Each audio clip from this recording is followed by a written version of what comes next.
Well, the virus has now killed more than 100 people in China, and new cases have been confirmed around the world. So you don't want to frighten the American public. France and South Korea have also got evacuation plans. But you need to prepare for and assume strongly warning Americans to avoid all non-essential travel to China. That this is going to be a real serious problem. France, Australia, Canada, the US, Singapore, Cambodia, Vietnam, the list goes on. Health officials are investigating more than 100 possible cases in the US. Germany, a man has contracted the virus. The epidemic is a demon, and we cannot let this demon hide. Japan, where a bus driver contracted the virus. Coronavirus has killed more than 100 people there and infected more than 4,500. We have to prepare for the worst, always, because if you don't and the worst happens...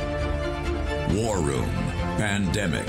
Here's your host, Stephen K. Bannon. Welcome back to War Room Pandemic here on this auspicious occasion where we gather together to remember the stories and the heroism of those that not only just sacrificed so much on that day 19 years ago, but the legacies of them since and everything that's being done to help the people that suffered as a result and are still suffering in many cases as a result. There is just some amazing charities and work out there that's being done to make sure that people who are affected by 9/11 are taken care of. And Mayor Giuliani, I know, is a part of one of those. He was on the show in the first hour here today. But just before I throw it back to Steve, I just wanted to reflect a little bit on what it was like looking at this from the other side of the Atlantic, from one of America's strongest and staunchest allies in the United Kingdom. I was just 15 years old, I think I was, but watching the scenes as I came home from school, given the time difference, as the news was rolling on this, and just feeling this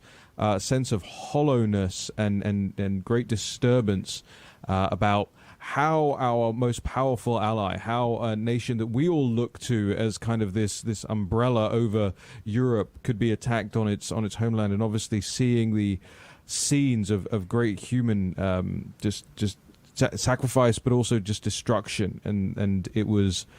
I mean, I remember I was absolutely glued to the television set all day for the next couple of days. I remember my mother even telling me, turn it off.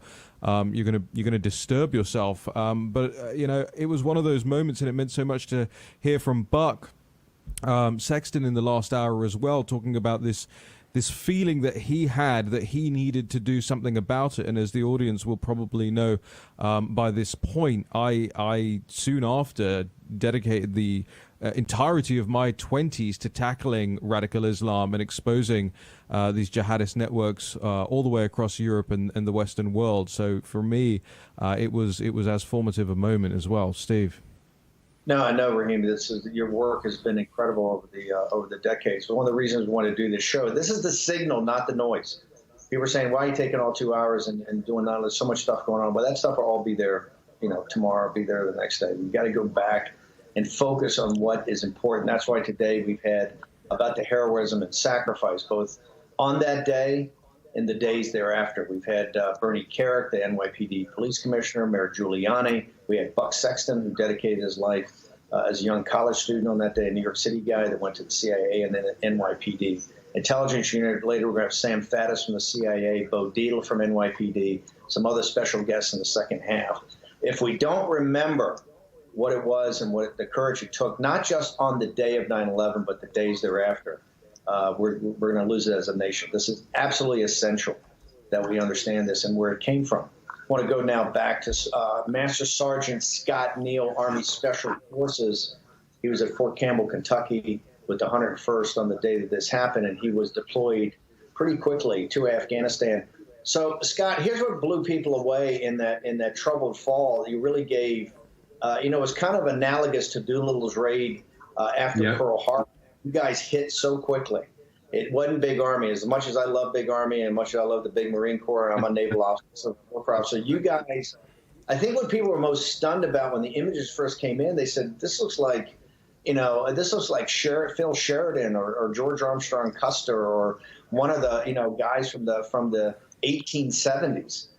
You actually have Army officers, CIA jawbreakers, et cetera, working with the Northern Alliance, working with these these disparate freedom fighters in Afghanistan to really not just round up the bad guys, but actually take the capital and kind of start the beginning of securing the country. So walk us through, how did the whole concept of getting up on horse and actually doing it as a cavalry unit, how did that come about?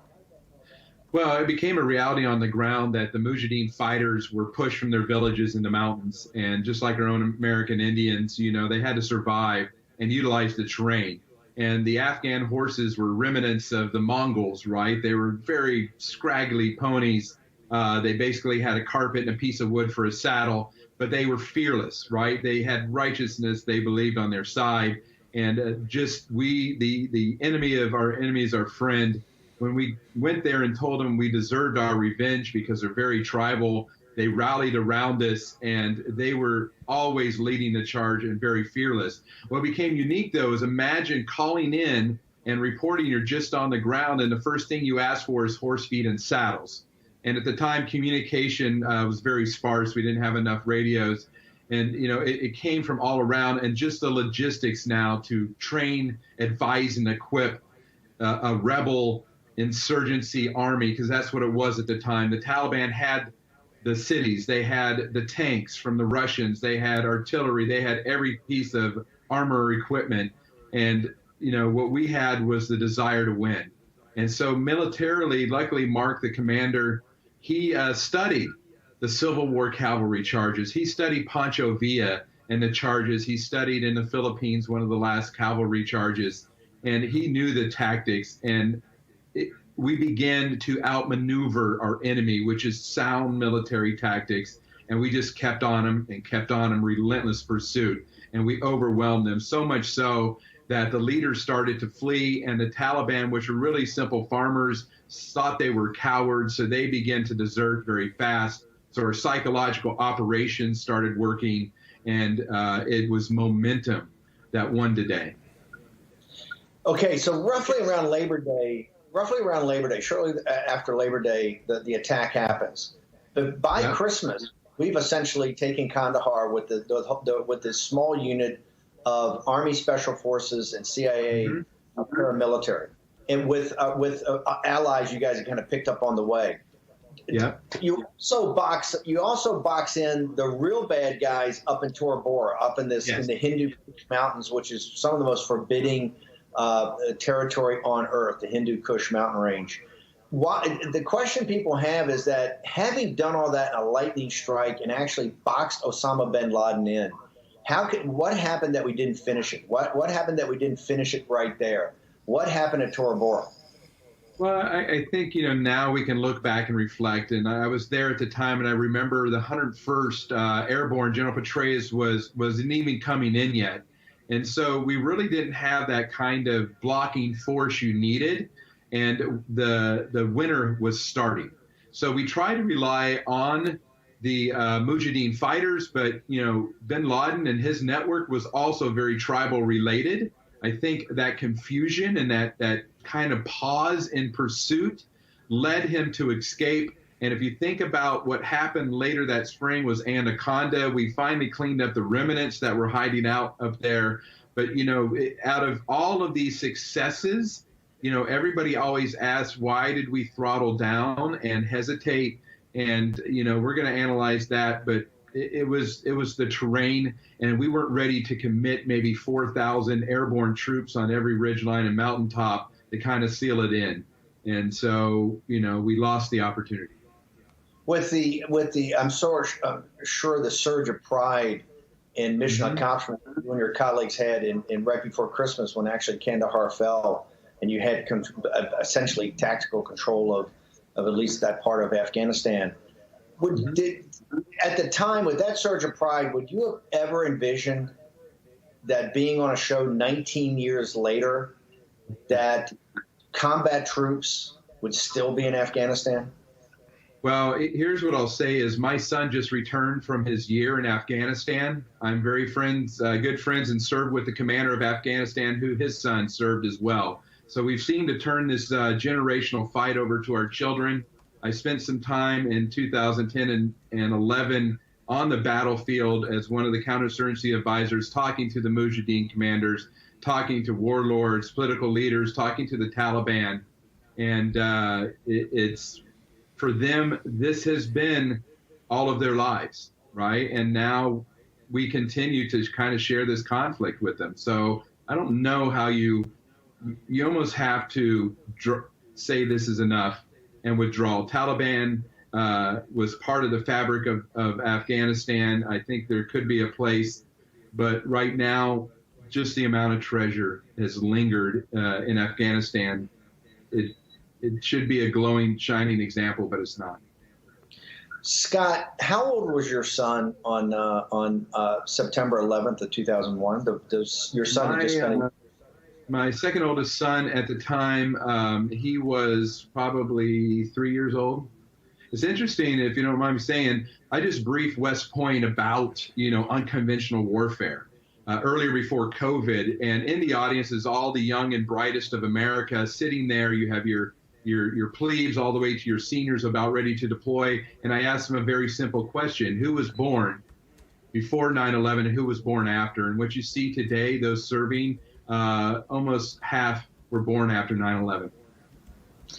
No, it's absolutely incredible. My daughter is a 2010 grad, and she spent her year turning the barrel in Iraq, which we'll get to on some other day. But Scott, I want to ask, I know the audience is blowing our phone up about your colleagues, the guys who were there with you this day. Tell us, what are you still close together? What are you guys doing? And do you think there's been, I know there's a movie out, but do people you think really know, does America really understand the story of the valor and the heroism of the horse soldiers? I don't think they do. There's a documentary called Legion of Brothers. It was us reflecting in our wives, right? Because this impacted our family too. It's very emotional. We lost some brothers along the way. One thing that's true is you retire or you leave the military and you have to transition. And as a group of friends who went through this, and we went through Iraq, we were the first ones into Iraq. I served at the end of my career as the senior listed advisor to the director of the Interagency Task Force for Counterterrorism. That's where I spent a lot of time in New York City and Washington, D.C. But then one day you're suddenly nobody, and nobody in your own community knows your story, which is okay. We're Green Berets, we're quiet professionals. But how do you live that American dream you've been defending? So we all, started a small business that's grown very well, and we actually make bourbon called Horse Soldier Bourbon.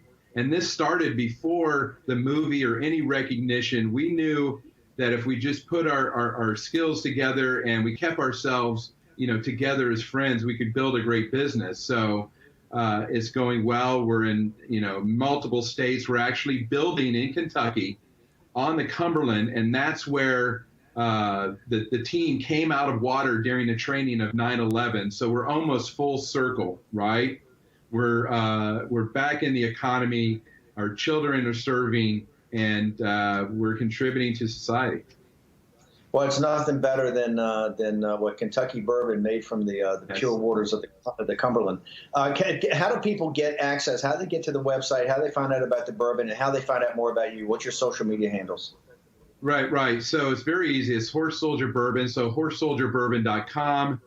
It's the same thing in Facebook and in Twitter. It's interesting being secret all your life, and now you have to expose yourself on social media. But really, our story is very simple. We're all American. We are authentic, and the bourbon is really good. So, it's a testament, though, that you can come back home, and you can, like the greatest generation, start your own business. Scott Neal, thank you very much. You're an American hero. Our audience, lighten up today with you and your brothers. Thank you very much. Scott, Master Sergeant Neal, Green Beret, 101st Airborne, one of the horse soldiers. Okay, we're going to take a short commercial break. Raheem, I'm going to toss it back to you. We want to hear everybody. Hashtag War and Pandemic. Comments, observations, questions. We still have two more incredible Americans. Sam Faddis from the CIA, Bo Dietl from NYPD, two other heroes. And also we're going to have, I think, a special guest from some of the commemoration ceremonies going on in New York City today. Raheem, back to you. Oh, sorry, Steve. I was busy on the Horse Soldier Bourbon website, just perusing their what's in stock. So I'll make sure I get to grab some in the break. Hashtag War and Pandemic returns. Jack Maxey, Stephen K. Bannon, Raheem Kassam. More guests over the course of the rest of this hour. Make sure you're hitting those like and share buttons so everybody sees this special. We'll be right back. The hottest new razor is taking the men's grooming world by storm. And if you don't have it, you need it. MicroTouch Solo, the hyper-advanced full-body razor that trims, shapes, edges, and even shaves with micro-precision. And it's totally safe to the touch. Go solo for full body control with one tool. No nicks, bumps, or ingrown hairs. Edge beards and goatees with one touch. Clean your neck, barber shop perfect. And check this out. Snap on the guide to tame growth and perfectly shape your full beard. And keep new growth stubble trimmed exactly to your style. And look, the Solo Full Body Groomer trims precisely the length of hair you want. Snap off the guide and remove unwanted hair anywhere in seconds. What makes Solo different than your ordinary razor? Dual-sided German stainless steel blade. Shave up or down at 200 microstrokes per second. The Ultra Flex pivoting head contours perfectly to you for precise results. 3 custom grooming guides for control of exact length and shape. And a built-in LED light so you never miss a spot.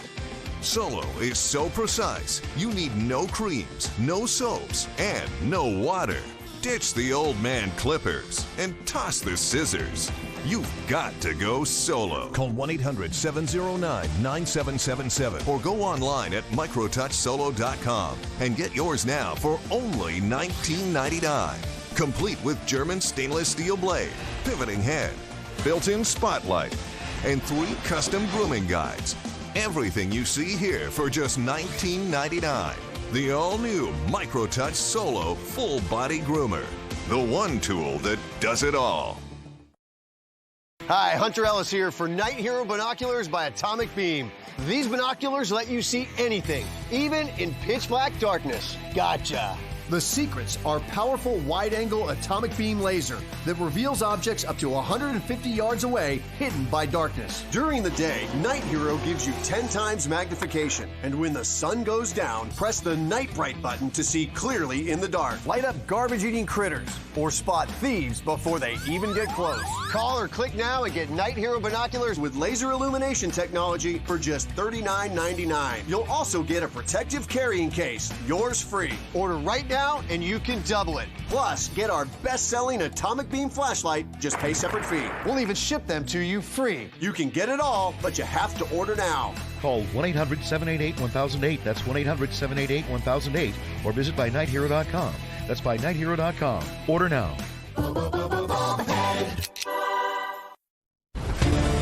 War Room Pandemic with Stephen K. Bannon. The epidemic is a demon, and we cannot let this demon hide. War Room Pandemic. Here's your host, Stephen K. Bannon. Welcome back. It is the 19th anniversary of the bloodiest day in American history. We've had a day of heroism and bravery from Mayor Rudy Giuliani to NYPD Police Commissioner Bernie Kerik, to Master Sergeant of the Horse Soldiers Scott Neal, Buck Sexton, who dedicated his life, went to the CIA and NYPD intelligence unit after being having an impact of his city being attacked. Now I want to bring in a guy who's not just brilliant, but also controversial, former CIA officer Sam Faddis, wrote an amazing book years ago called Beyond Repair about the CIA. Sam, where were you on this day 19 years ago, sir? I actually had just come out of the field. I was in headquarters, hating life because nobody wants to be stuck in Washington, D.C., and heard people outside my office talking about a plane just hit the World Trade Center. Went out and saw it on television like everybody else, and as soon as the second plane impacted, had the same thought, I guess, as most of the rest of America, which is that's not an accident, and instantaneously I said to myself, that is Al-Qaeda. Sam, you were at Langley that day at headquarters, and you're an American patriot. Your book that you wrote years later kind of was very critical. You had a kind of a before and after. Walk us through the Central Intelligence Agency before. How did we miss this? And what happened afterwards? We've already had Buck Sexton and then Scott Neal, who worked with CIA paramilitary. The horse soldier actually took Kandahar in, I think, 60 days. So walk us through the before and after of the Central Intelligence Agency regarding 9/11. Right. Well, I was working counterterrorism for years before 9/11, and myself and any number of other individuals, I don't want to single myself out, had been saying for a long time that this is coming. I don't mean like specifically what happened on 9/11, but that Al-Qaeda means what it says, and we are at war already. And headquarters did not want to hear that. Washington, D.C. did not want to hear that. A whole succession of operations were put together and proposed to go deal with the threat before 9/11, including probably most famously an operation to go into Afghanistan and either kill or capture bin Laden at a facility at Tarnak Farms. Every one of those operations was turned down for a variety of reasons, essentially too risky, not politically acceptable. So we watched. Let me ask you, the CIA was on top of things. It was that we didn't have the political will to actually pull the trigger, so to speak. Was the CIA also kind of asleep at the switch that we didn't see this coming? Or because those are kind of political decisions. You guys were ready to go. At Tarnak, I think that I believe part of that was was where they did the Falcon. I know one of the places you had a big Falcon hunting thing that you guys had these guys all set up with other Gulf Emirate princes that were financing them and could have taken out the whole lot, but it was waved off by more senior political people. Was the CIA at fault for this, or was this just we didn't have the will to actually understand what the enemy was? Yeah, all of the above. There's no question that the CIA was not doing what it needed to do. Once you go into this mode where things are not acceptable, where we're not going to take this risk, that the rank and file does not then just continue to march and continue to propose operations across the board. People get the message, things shut down, the risks are not taken. So those operations that were still percolating to the top are really a demonstration of the fact that there were guys and gals out there who were basically saying, look, I know you don't want to hear this, but I'm going to put this op together anyway and try to get you to do the right thing, even though probably at some risk to their careers for doing so. Now, after we realized that the radical Islamic jihadists were prepared to kill us and prepared to kill us in large numbers, this being the bloodiest day in American history, did the CIA change? Did you get a sense that people understood we were on war footing and we had to take the torch to the enemy? Well, there has definitely been a sea change. Would I say it has been sufficient? No, but yes, the day after 9/11, people were proposing operations and launching operations that you would have been laughed out of the room for 24 hours earlier. I had folks come to me 24 hours after 9/11 wanting me to help them recontact a source inside Al-Qaeda that they had made me terminate 3 years before as being too risky, asking me where they could find this guy. And I had to explain to them, we don't exchange Christmas cards. We don't keep in touch. You made me cut him loose. I have no idea where he is, probably planning the next attack on America. Sam, how are we, with the great work the CIA paramilitary did, the horse soldiers, special forces, all of that, how are we 19 years later, Scott Neal's son, who was 3 years old, just finished a year in Afghanistan. How does that work? What is the CIA or the military not doing correctly? Is this a political problem, a political will? Why have we not been able to solve this problem? Well, Steve, look, I think we have the same problem in Afghanistan that on some level we had in Iraq, right, which is mission creep, which is forgetting why you went. We didn't go to Afghanistan to transform Afghan society and turn it into Switzerland and Central Asia. We went to destroy it as a launching pad for attacks in the United States. We did that in maybe the most brilliant campaign since the Second World War in almost no time at all. The only objective then is to leave a friendly government in place and go home. Instead, we moved on to all sorts of other things that had nothing to do with that original mission. And yeah, now almost 2 decades later, with all that blood and treasure, we are facing the fact that that was the wrong move. Same as in Iraq, I would suggest to you. The only job left to be done after Saddam was gone was somebody to take power who's friendly to the United States. Don't try to transform Iraqi society or fix 1,500 years of animosity. Sam, I've only got a couple of minutes, so two topics I want to talk about. One is the CIA in China. It seems to me that we've had and I'm a big believer that this was a biological weapons program, this COVID virus. And I think you're going to hear Dr. Yan and others coming out in the next days and being able to tie the knots together, some of these defectors from mainland China. Has the CIA missed it on China? Was there too much time spent on Afghanistan and Iraq and focused on radical Islamic jihad, where they missed maybe the biggest existential threat the United States has ever had, and particularly in this biological and chemical weapons program that the Chinese Communist Party and the PLA have? Yeah, well, there's no question we missed the boat on China, whether that's because we were too busy in Afghanistan or that's because politics has sort of taken over at CIA headquarters.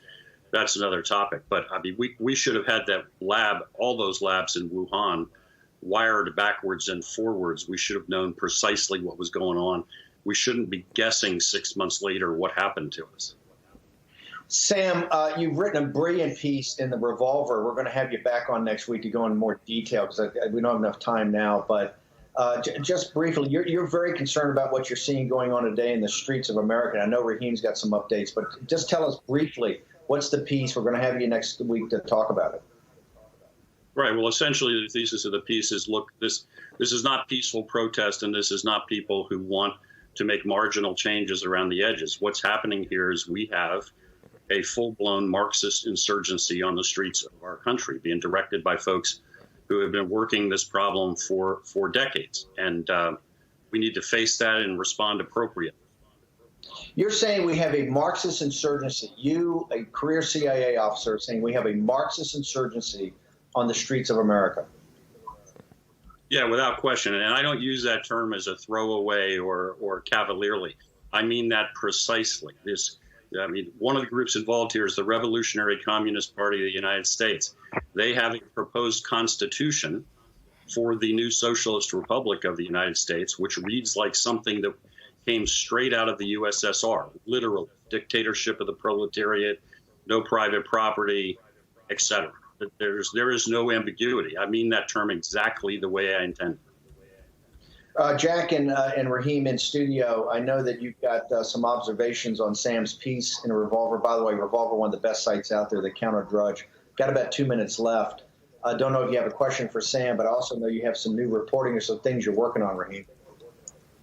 Jack, anything from you? Yeah, Sam, I was curious. I read both your books, actually. Great stuff, particularly the original one on the CIA, which really had an impact on my understanding of foreign policy. But as you're describing what's going on in the streets here as a Maoist insurgency, what is the role of our intelligence services, particularly the domestic services like the FBI and others, in terms of getting their arms around this? And are they doing the job that they're supposed to be doing? Look, with all due respect to the average folks that are in the FBI who are great people and trying to do God's work, the answer to that question is no, obviously. You can't have a gigantic communist insurgency grow and be launched on our soil, and we are apparently surprised by it, and we apparently find out which city is going to go up in flames next when it happens. You can't possibly have that and conclude that we're collecting the intelligence internally that we should. When I think the reality is we're lucky if we have a half dozen sources nationwide inside this entire movement. So what are your solutions to that? What should we do to counter? Well, we have an entire national security branch in the FBI, which is essentially supposed to be our version of MI5, domestic intelligence collection. Make them do their job. Now, I suspect what you're going to find very quickly is that they are blocked every time they attempt to do their job on domestic terrorism and insurgency by the Department of Justice. So therefore, Attorney General Barr needs to make that change. He needs to issue whatever direction and orders and fire whoever he needs to fire. And the FBI needs to get out and get after it. These guys should not be able to move on our turf without us knowing before they do what they're planning on doing.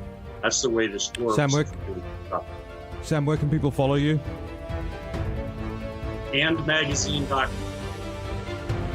All right, we'll make sure we get up all the links to the War Room and to the War Room audience. Sam Faddis, thank you so much for joining us. We'll be right back with more War Room Pandemic. The hottest new razor is taking the men's grooming world by storm. And if you don't have it, you need it. MicroTouch Solo, the hyper-advanced full-body razor that trims, shapes, edges, and even shaves with micro-precision. And it's totally safe to the touch. Go solo for full body control with one tool. No nicks, bumps, or ingrown hairs. Edge beards and goatees with one touch. Clean your neck, barber shop perfect. And check this out. Snap on the guide to tame growth and perfectly shape your full beard. And keep new growth stubble trimmed exactly to your style. And look, the Solo Full Body Groomer trims precisely the length of hair you want. Snap off the guide and remove unwanted hair anywhere in seconds. What makes Solo different than your ordinary razor?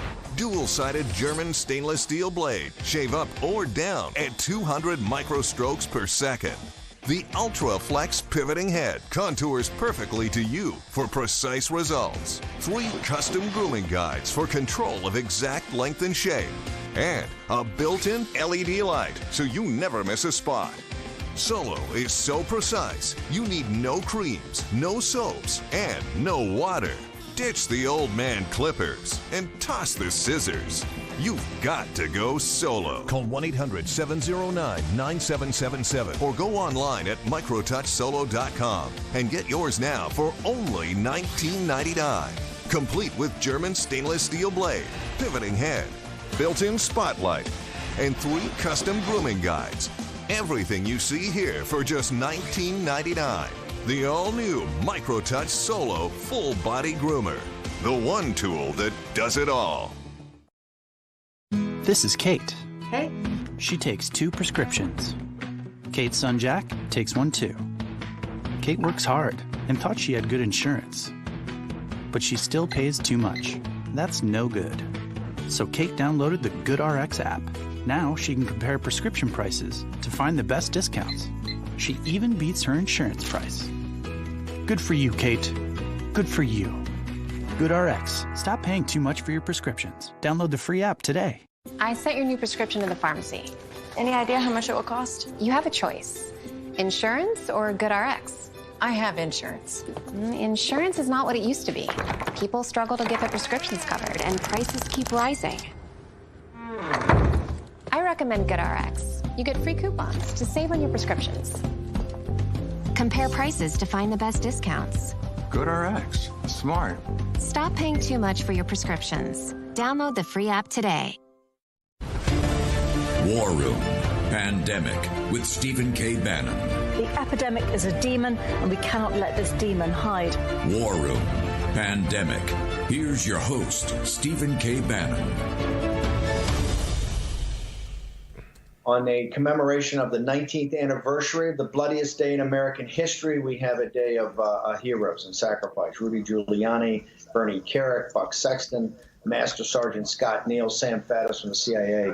We're now going to bring in somebody, one of the most decorated officers in the NYPD's history. He was an iron worker on the actual construction of the World Trade Center. He's a New York City guy, born and bred, Bo Dietl.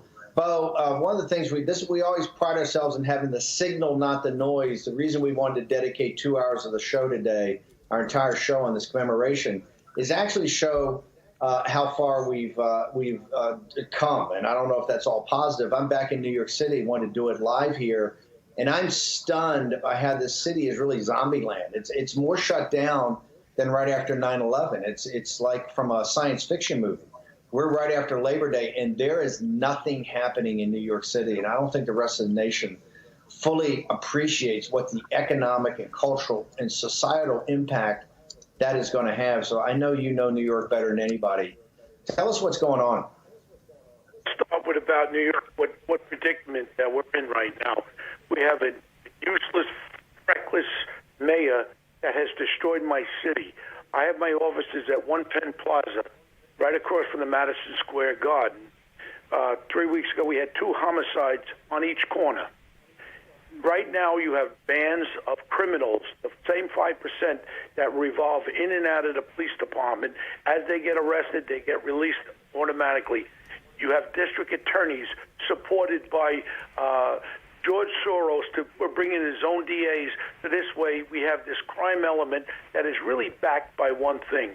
These are communist socialists that want to take our country down. They're hiding behind this other bull crap, Black Lives Matter nonsense. And what they're doing is they're destroying our countries, our cities, all across America. And the real part that really upsets me, today, 19 years after 9/11, they don't even teach it in New York City schools that it even happened. It's an erase. They erase it out of our society. What they're starting to teach now is about 1642 is the beginning of America with the first slaves, and they've redirected our children. I'm talking about grammar school children, and not just high school or colleges. They are now poisoning our children with what they want to teach them, that socialism is the way to go. And it's a horrific thing as far as all the men and women that gave up their life for this country. And when you got these sports figures that will not stand for our national anthem, I will not watch basketball nor football. It's a disgrace. And I really am so angry on the day of me having feelings about losing a lot of my friends at 9/11. Go. Bo, let's talk about that. The valor and heroism. We asked Bernie Carrick at the top of the show, where did that come from? Where did that kind of guts and pride of country and service to your fellow man, where did that come from? And do you think we're starting to lose that? Well, you know what the problem is? The police department in New York City has been totally taking their heart and soul out of it. You have officers that are not supported when you got a moron governor, Andrew Cuomo, a complete moron that has passed this bail reform. Initially, it was supposed to be for pot, that they don't have no bail. And then it progressed itself into shootings, robberies, guns. Now there's no bail for anything. It's the same 5% of criminals that keep revolving out. Now you have a city council of a bunch of morons there that passed a law. You have to be able to arrest somebody without touching their chest, without touching their back, without getting them in a headlock when you're fighting with them when they're resisting arrest. So they want you to levitate maybe 6 foot off the ground and drop the handcuffs down. That's exactly it. And they threaten the cops. If you are deemed that you used excessive force, you will be arrested and you will lose your pension. So now you have cops that do not, I talk to them every day, that are not getting involved because they have no support from a police commissioner, a moron governor and his moron wife, and this is what's running the city. Yesterday they had 160 CEOs of major corporations in New York actually begging the mayor, please combat the homeless with the crime situation. We have to beg this big bird punk mayor to do his job. This is disgusting. And New York City now has become worse than Detroit. It's horrific. All the real estate values have gone in half down. Commercial real estate, residential, everyone's moving out. And where's the money going to come for the taxes when the people are all gone? It's horrible.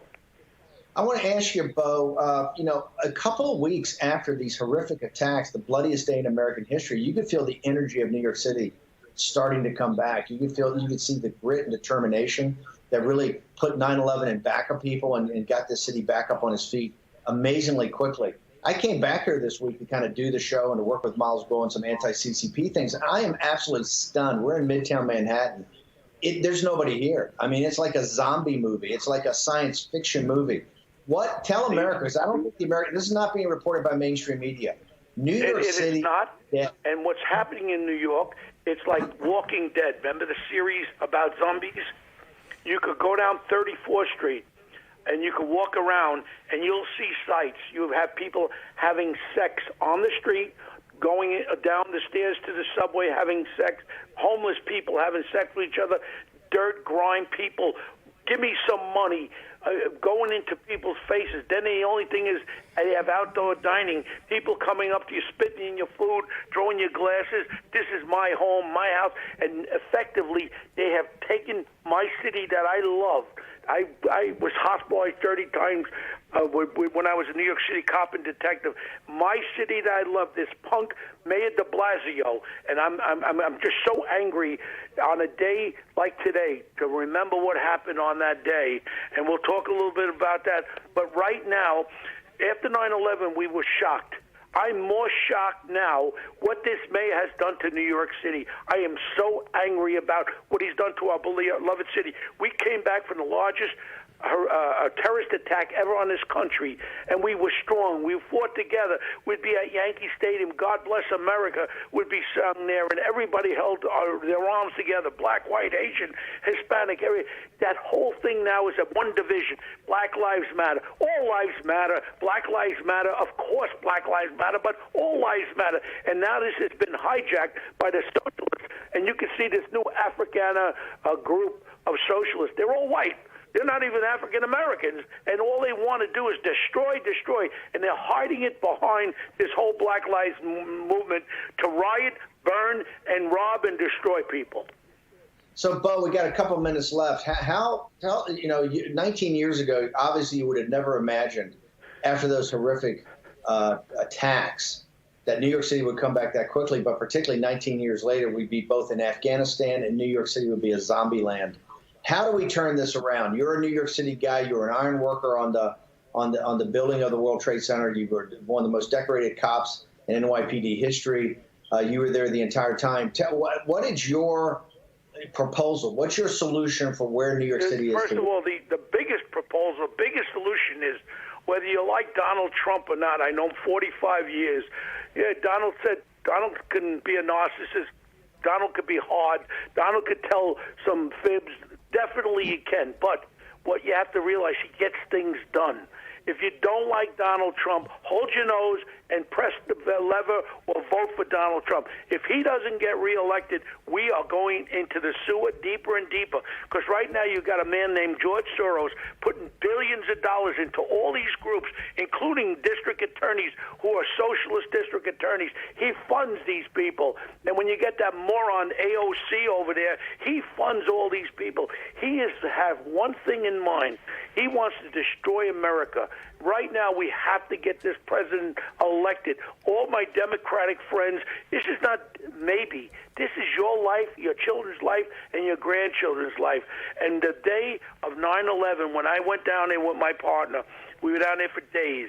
When I saw these heroes that ran into those buildings while everybody else was running out, and all the death that was there, and how quickly people forget, and how dare these socialist son of a guns, they don't even teach it in our schools that kids can remember it. They're running some other bullcrap, is that you got to be guilty because you're white. I mean, how ridiculous. Where are we going to stop this? If anything, we must all vote. I don't care if you like the guy or not. You got to vote Republican. We certainly have to hold the Senate, and we have to try to take the House back. The most important thing is Donald J. Trump. We got to get reelected. Bo, before we let you go, how do you get to people are already lighting us up? Tell us about how do you turn around New York City? The President of the United States can't really do that. I mean, he can assist. I hate to say it, and I'm not going to say it publicly, but I think you know what I'm thinking, Steve. That would be the greatest thing that could happen is what you're thinking, what I'm thinking. And in reality, right now, you have to progressively go after. You have to go after the governor to reverse this bail reform. That's number one. This governor has to wake up with someone has to slap him. Wake up and reverse the bail reform. Keep bail reform for minor nonviolent crimes, yes. Then you have to have a city council that's going to support the police. Right now, we have 14 more months with this big jerk. Right now, you know who I'm looking at? I'm looking at an African-American guy who was the vice chairman of Citibank, who's a family man with a brain, who ran a business. And he loves law enforcement. He's very strong on protecting the people in New York. And his name is Raymond McGuire. He would be the answer to me to have a black mayor of New York City that is for law and order and bring our strength back, bring our values, and bring our support for the police in New York City. That's how you have to bring it back. As far as de Blasio goes, he couldn't take a dirt nap fast enough. Bo, how do people get access to you on social media, website? Tell our audience. Well, my biggest thing is it's bo@investigations with an s.com. We own the site investigations.com, and I'm all over this social media stuff. But in reality, anybody who wants to get me is BODIETL, and that's my name, and you can find me everywhere. And you know what, Steve? I'm so happy to talk to you, and God bless you, man. You know what? You keep fighting, and you keep fighting. And also, I support what you support as far as taking down China, because China is our biggest enemy alongside of Soros. That could be a nice double trip. A nice package deal. Bo Dietl, American hero, thank you very much for joining us today on War Love you, Stephen. I'm glad to talk to you, my friend. Okay, brother. Thank you. Thank you. Raheem, Jack, observations on the fire of Bo Dietl and about the situation in New York City. Well, there is a Soros-China package deal. It's called the Transition Integrity Project, and you want to talk about taking that down. We will have exclusive reporting, really tying it up to the highest levels that people could possibly imagine. The Transition Integrity Project coming out in the next couple of days, so people are going to want to be paying very close attention to that. But I do want to just quickly give a shout out to Bo, and his passion is so evident. It's so obvious. If most people had 10% of the passion of Bo Dietl, I'll tell you, we'll be in a very different place. Yeah, listen, Bo Dietl speaks for me, I can tell you that, and I think he speaks for a lot of the Americans who are out there. People are frustrated. Look at Bo. He's a regular guy. He's served his country, served his city, and he still continues to serve, and I think he expresses the feeling that I feel, and certainly I hope that millions of other Americans feel, because we are in the fight for the life of this republic. All right, we're going to go to a quick break now, Steve. We'll be back with more War Room Pandemic. Want to hear from the audience in the live chat. I notice the Facebook live chats are getting more and more fiery as well, so we're paying close attention across the board. Make sure after this show you're sharing it out on the podcast, subscribing, leaving a review, making sure other people see it. We'll be back in just a second. Stay tuned to get a free pan from Granite Stone. Stuck on eggs, burnt on batter. You can scrub and scrape, but you can't escape the nightmare of your sticky pans. Introducing the Granite Stone Pan, the all-new durable non-stick pan. No butter or oil needed. Watch, we melted down these sticky candies in Granite Stone, and it just doesn't stick. We cooked a half a dozen eggs, bacon, cheese, and tomato breakfast with no butter or oil, and it just doesn't stick.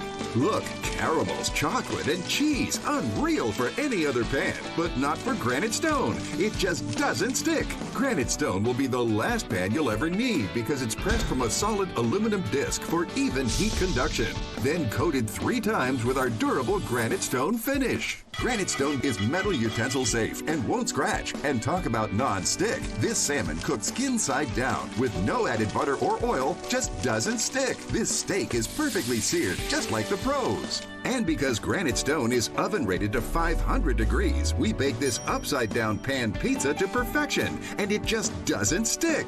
Fire Flambe Delicious Cherries Jubilee. Plus it's PFOA free and 100% dishwasher safe. Call or go online to get your Granite Stone pan for the special TV discount price of just $19.99. Granite Stone is so durable it comes with a 10-year warranty.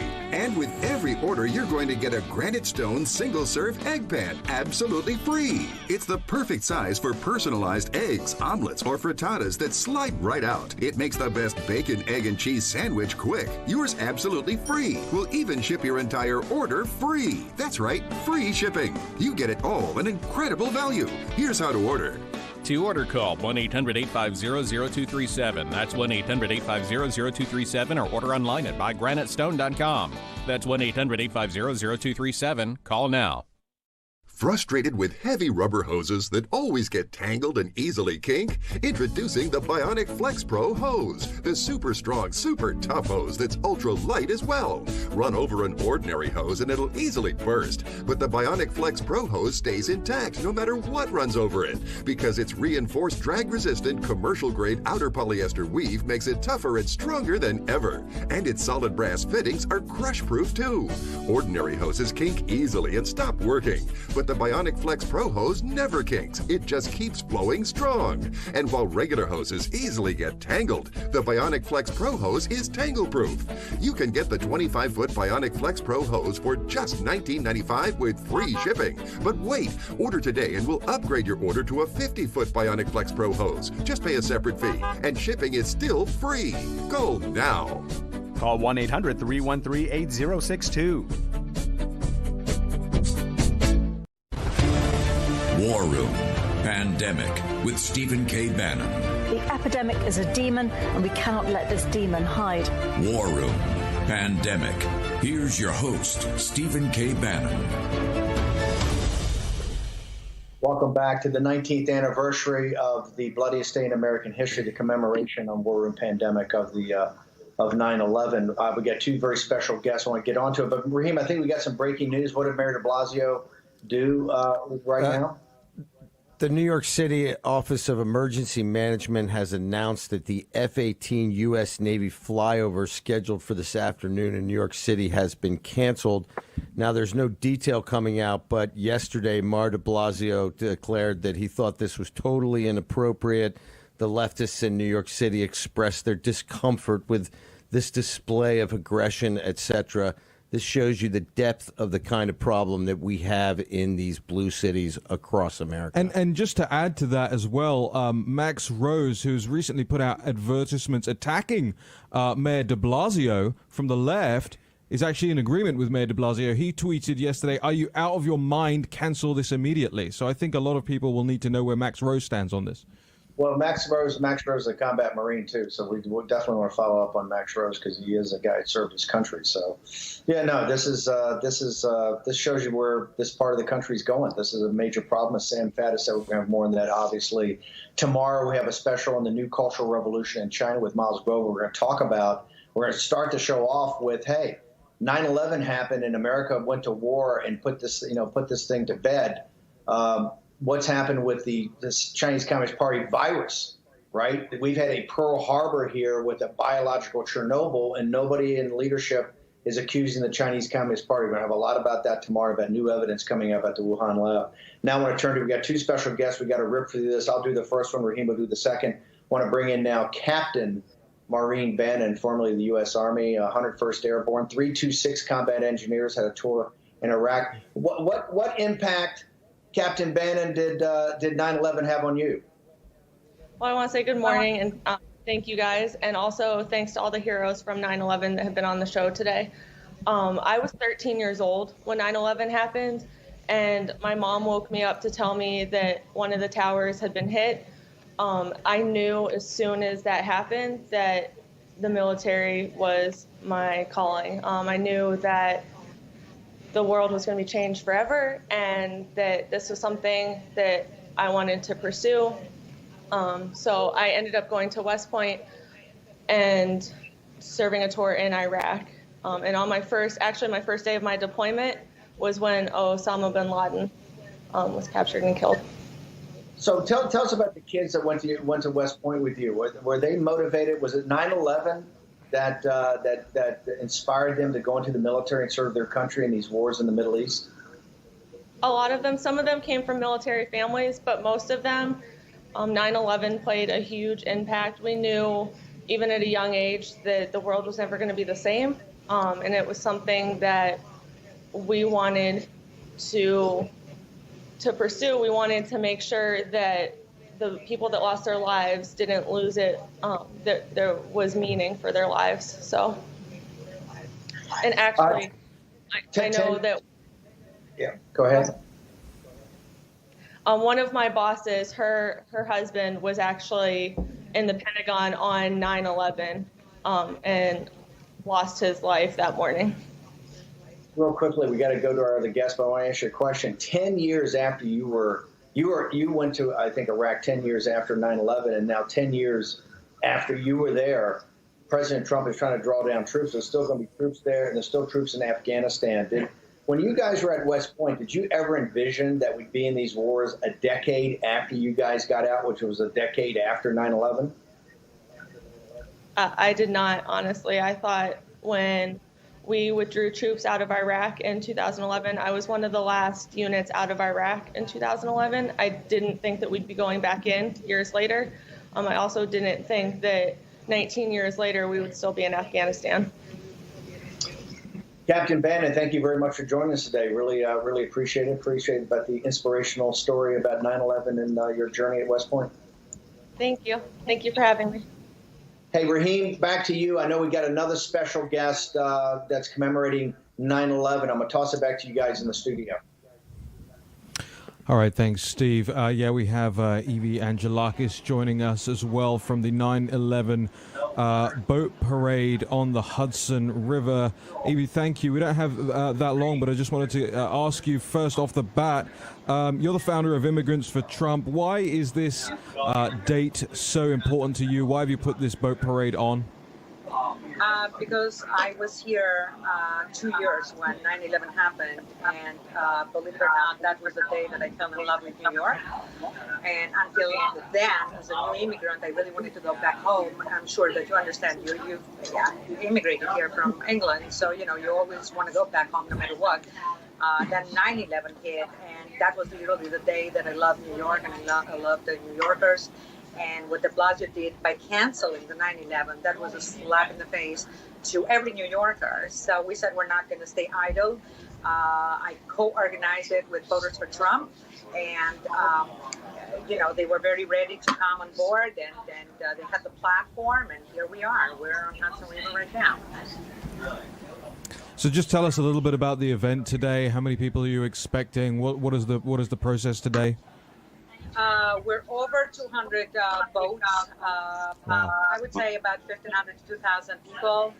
In our boat, for example, we are over 25 people. And the parade started. We had a small ceremony North Coast Marina, which is right by the side. You can see the Freedom Tower and the memorial site.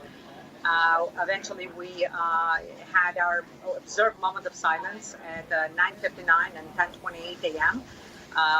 We had an opera singer singing live the national anthem. We did invite both campaigns to participate.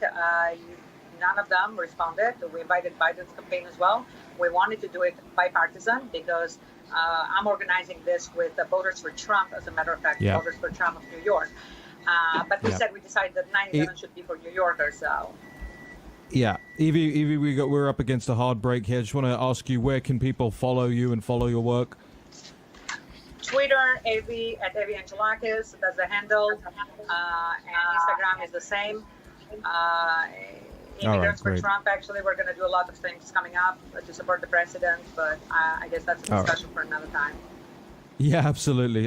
Sorry about the short time here. We're right at the end of the show, but we really appreciate your time, appreciate your work, and we'd love to have you back as well, Evie Angelakis. There, we'll make sure that all of her details, how you can follow her and her work, are all up there on the site. And in the live stream in just a second, I'll post it myself. In the meantime, we'll see you again for more War Room Pandemic tomorrow at 10 a.m. here on America's Voice, John Fredericks, and beyond.